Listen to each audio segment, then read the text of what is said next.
In the latest Herpa Wings Instagram livestream, they were asked by collectors if there was any possibility of making a new 747 freighter of Emirates SkyCargo, and Herpa always been keen on making Emirates aircraft models.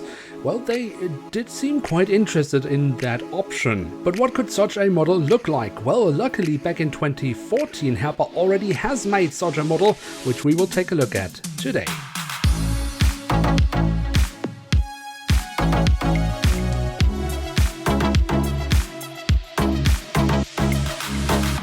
So with that, hello and welcome to a new episode of Review, where we today will take a closer look at a Boeing 747-400ERF of Emirates SkyCargo. At the front of the box we have this lovely rendition of the aircraft, and above that we of course have the Emirates SkyCargo branding. The backside of the box then gives us the full rendition of the aircraft, and we have some additional information like the original dimensions and so on. So that's the quite lovely box design. So now let's look inside and at the aircraft model itself.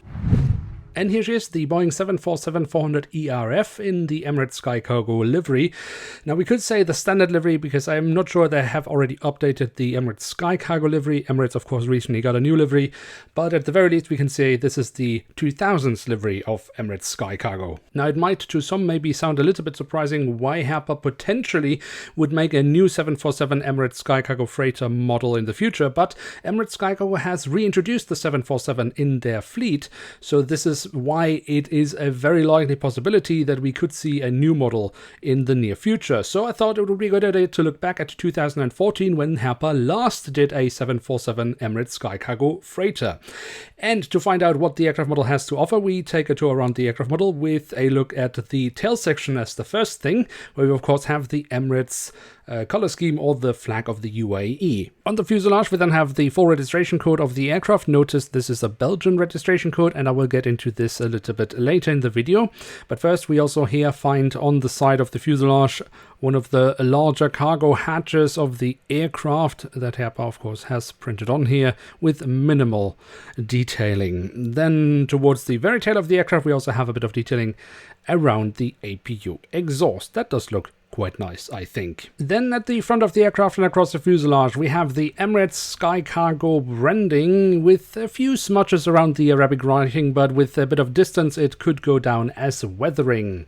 Then underneath the Emirates SkyCargo branding we have some writing here which says operated by TNT Airways S.A. And that was of course the airline that operated the 747 fleet of Emirates SkyCargo back in the day. And so that of course explains why the aircraft is flying with a Belgian registration code.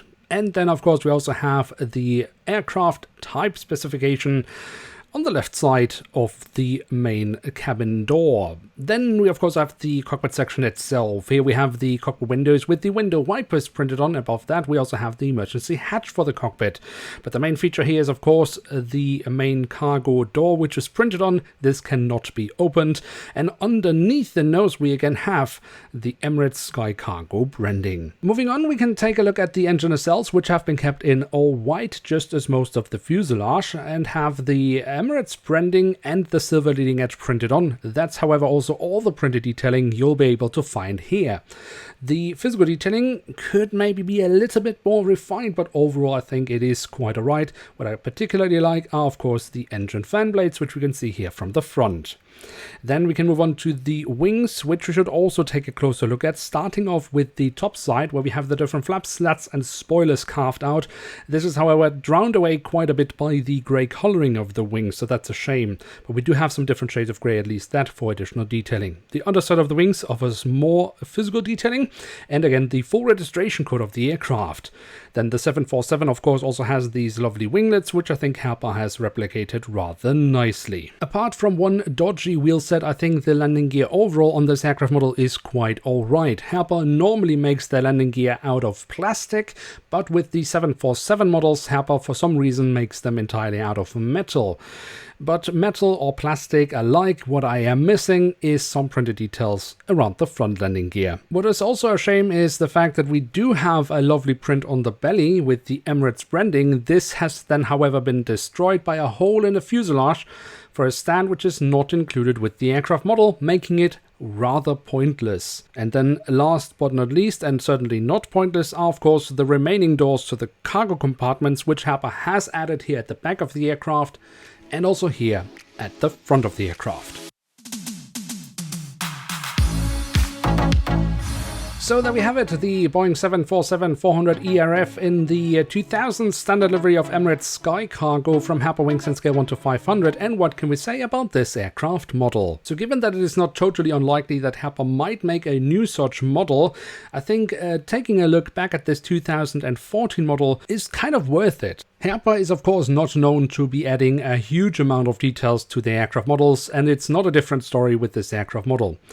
What is, however, worse is the fact that this is a freighter, which usually have even fewer details than passenger aircraft. So if you don't add any of the details that have something to do with the aircraft type itself and not the livery, well, it becomes even more obvious that there's something missing. What I'm trying to say is that any Herpa aircraft model would benefit from more printed details, but freighters especially. It has, however, also to be said that this aircraft model from 2014 is totally in line with the standard Herpa had back in the day. But as it is also unlikely that a potentially new Emirates SkyCargo aircraft model from Herpa Wings would have massively more details, now you have an idea how a new Emirates SkyCargo aircraft model from Herpa Wings could look like. And with that, we have reached the end of today's episode. If you have enjoyed this video, then don't forget to leave a like, and if you are new around here, why not hit subscribe? With that, I'd like to say thank you very much for watching. Hope to see you soon again. I'm checking out, and bye.